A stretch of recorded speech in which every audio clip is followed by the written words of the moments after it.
Welcome to the AFR Saints channel, where we provide you daily content on your favorite team, the New Orleans Saints. Do us a favor and hit that subscribe button. Be sure to leave your comments below and smash that like button. Who dat? So Sean Payton shocked many in the football world on Tuesday when he announced he was stepping down as the head coach of the Saints. We've dissected that quite a bit here over the past 48 hours, and we'll continue to do so, not only with what's next for the Saints, but also with what's next for Sean Payton. Well, Sean Payton's had a really good relationship with Dan Patrick over the years, and went on the Dan Patrick show today, and Dan asked him, they talked a good bit about leading to this decision, but also about what's next. Oddly, you don't always see this. The interview was almost 19 minutes. Like, just for perspective, so a typical segment on our clock is 12 minutes. So 19 minutes is abnormally long, especially when you're on a network broadcast like that. You have to abide by network breaks and a clock, and to go 19 minutes is long. Sean's in a talkative mood now, isn't he, man?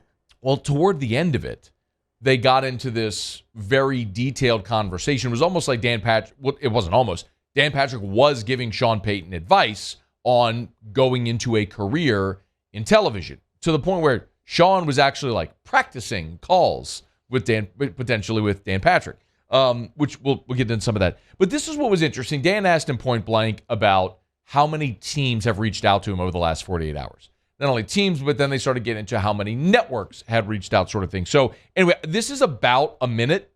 I'll play the video for you if you're watching, so you'll see it from courtesy of Dan Patrick's show. If you're on radio, you'll obviously hear it, but you'll hear the question from Dan. You'll hear Sean Payton, and I want to play it in its entirety because there is a little back and forth between the two of them. Here you go. Give a listen. Because you don't get a defense like this often. It took a long time. Yeah. How many teams have reached out to you? Not one. Nobody. The networks. Now, well, they would have to reach out to the Saints, and look, you know this. You can have a backdoor. Hey, would you have any interest? That's happened maybe with a couple clubs, but I'm not looking at that path right now. At some point, I don't think I'm finished coaching, but I was excited to get 2 or 3 calls and texts from people in the television industry. But you have had teams back channel, third party. The 2. And when I say that, if I guess, will you tell me? Yeah, you no, because there's only Wait, you said yes. No. Okay. When I say that, all I'm saying is somebody who's close to someone, man, you'd be really good here. This is only, we're 24 or 48 hours removed from it, and that's not my plan. My plan is for someone to tell me, we think you'd be good at not play by play, but in-game analysis or in studio. We think you'd be good at this, and we'd like you to come try it. And I'd be excited because there's a part of you that also wants to listen and learn again, and not be the one directing. Just how can I be great at something different than coaching, and then teach me.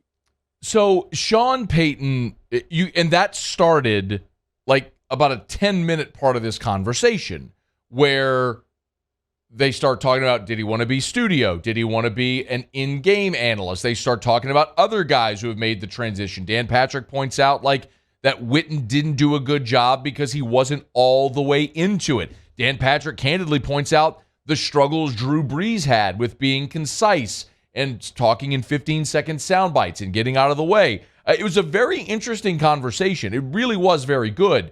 And I would recommend anybody go listen. It's the entirety is there on the Dan Patrick YouTube channel if you want to go see the whole interview and pay attention to it. But the tidbits of information there that are relevant are 2. Number 1, Sean Payton has said he's had backdoor interest from 2 teams. Back channels, not formally requesting an interview, but hey, would you be interested type of thing. He did not name the teams. He did say Also, bluntly, I'm not looking at that path. So Sean Payton's and then to spend 10 minutes of this interview talking about TV tells you that's the path he's going. Like, Sean Payton is looking, he wants to do TV. And he's had 2 networks reach out. That was also the interesting part. Is in the press conference he did on Tuesday, he talked to his agent, his longtime agent, Don Yee. He said, Don, do we have any calls? Like, no. And no, there hadn't been. Now, after the press conference, he said he got 2 or 3 calls or texts from network people reaching out about interest. So Sean Payton will have that opportunity. If it's color analysis in a live game setting, if it's a studio analyst role, which I think he would be very good at, calling a game is much different and much more difficult than actually doing studio analysis, which I think Sean could do very, very well. But the other part is he said, I will coach again. He said it bluntly there. And Dan Patrick later in the interview did circle back up to that point, and Sean said, well, I said it bluntly because I don't want to dismiss that as a possibility and then have a really good opportunity later down the line, which makes a lot of sense, right? Sean Payton saying, I'm not ruling that out. Like, it could happen again, but right now I'm not focused on that at all. I don't want to close that door entirely, because if you close that door entirely, at some point they stop asking. Or you end up in the Nick Saban situation where he says, I'm not going to be the Alabama coach, and then he's the Alabama coach, and you have that soundbite forever. So I do understand Sean Payton and where he is. It does make a lot of sense. His heart isn't all into coaching right now. He wants to give TV a go. Now, can you play this music, because you have the audio of it. Payton talked about knowing the commitment he would have to make to TV.